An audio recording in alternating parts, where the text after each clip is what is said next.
Okay, so I'm going to talk about defences to trespass the person. Our first defence is going to be consent. Consent can be expressed or implied. Okay, so yeah, consent can be expressed or implied.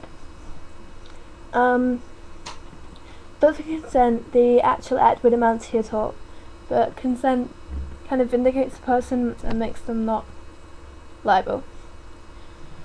Okay, so the claimant can give consent to physical contact within the rules of a lawful sport, for example boxing, with the Queensberry rules, and also surgical operations. It's unclear whether consent is an element of the tort or a defence, properly so called. This is because of a few cases, Freeman v. the Home Office and Murphy v. Culhane. So the first case, Freeman v. the Home Office. The burden is on P to disprove the concept, but the condition of B is that the defendant has to prove it in the normal way.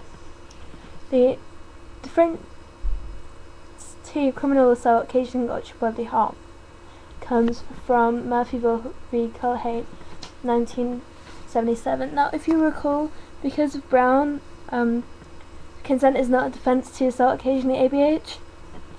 But anyway, Lord Denning suggested that it would be a defence to criminal assault in tort, in the sense of a trespass to the person, because the defendant could be held under an ex turpe causa or assuming the risk. This principle is supported by Barnes v. Nair.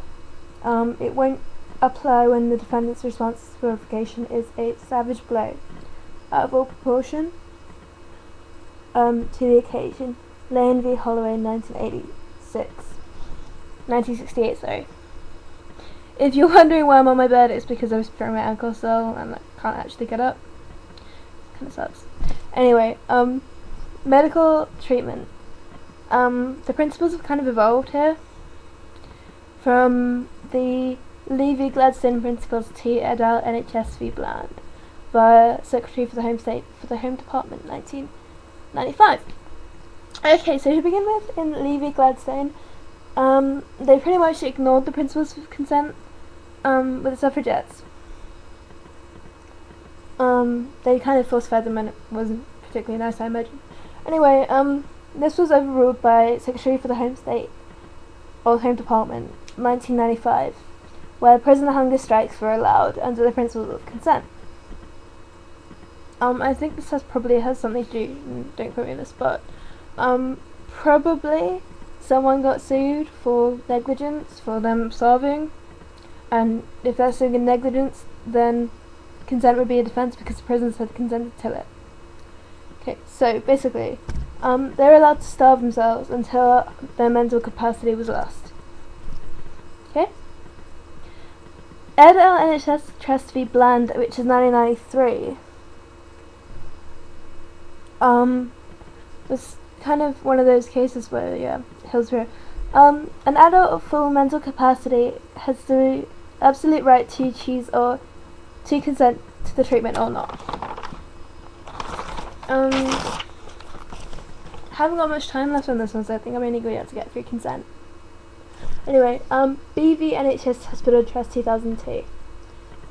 Medically sound yet physically disabled adults have the right to refuse treatment, even when that would ultimately lead to their death. So that's kind of like ex turpe causa, because the victim of the wrong is kind of saying like it's okay, which is what consent is.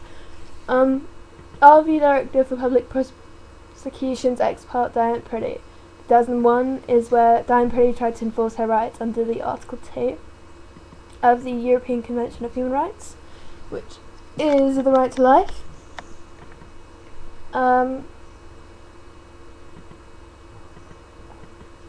Diane pretty much requested legal permission for her husband to starve herself or kill her, something along those lines. She wanted to die, basically. Anyway, the House of Lords unanimously held that Article 2 could never be intended to convey the right to be killed by someone else, and such an interpretation could never be interpreted of it. Okay, so where an adult patient is not in a fit state to give or withhold treatment consent, a practitioner may rely on the defence of necessity.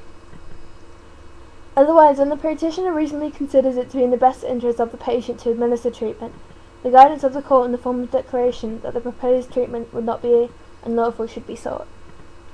So then you get things like NHS Trust v. Bland. Okay, so moving on to consent in children. When you are 16 to 17, you can consent to medical treatment without parental consent, which is upheld and sanctified by the Family Law Reform Act, 1969, Section 8. As can a minor, provided that they have enough intelligence and understanding to know what is precisely involved. Gillick v. West Norfolk and Wisbeth Area North Health Authority. That case is about an abortion and someone not being very happy that kids could kind of consent to that. Anyway, no minor can refuse medical treatment when a parent has validly consented, and the court can override the patient's wishes in all minor cases. RVW. R. Ray W. Sorry. Yeah, totally not going to make it up. Invalid consent must be freely given. Consent is vitiated when obtained by duress.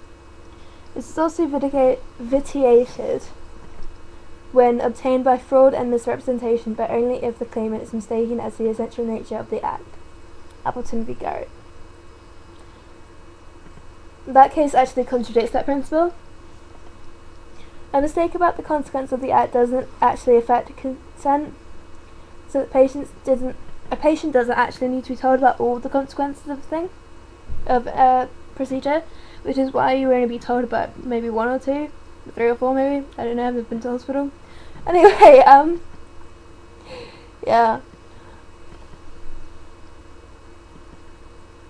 Yeah, patients need to be informed in broad terms about any consequences regarding potential treatment. Chesterton v. Gearson. Failure to disclose known risks won't be a battery but will be actionable in negligence, which is Sidaway v. Governors of the Bethlehem Royal Hospital 1985, and also Chester v. Ashford.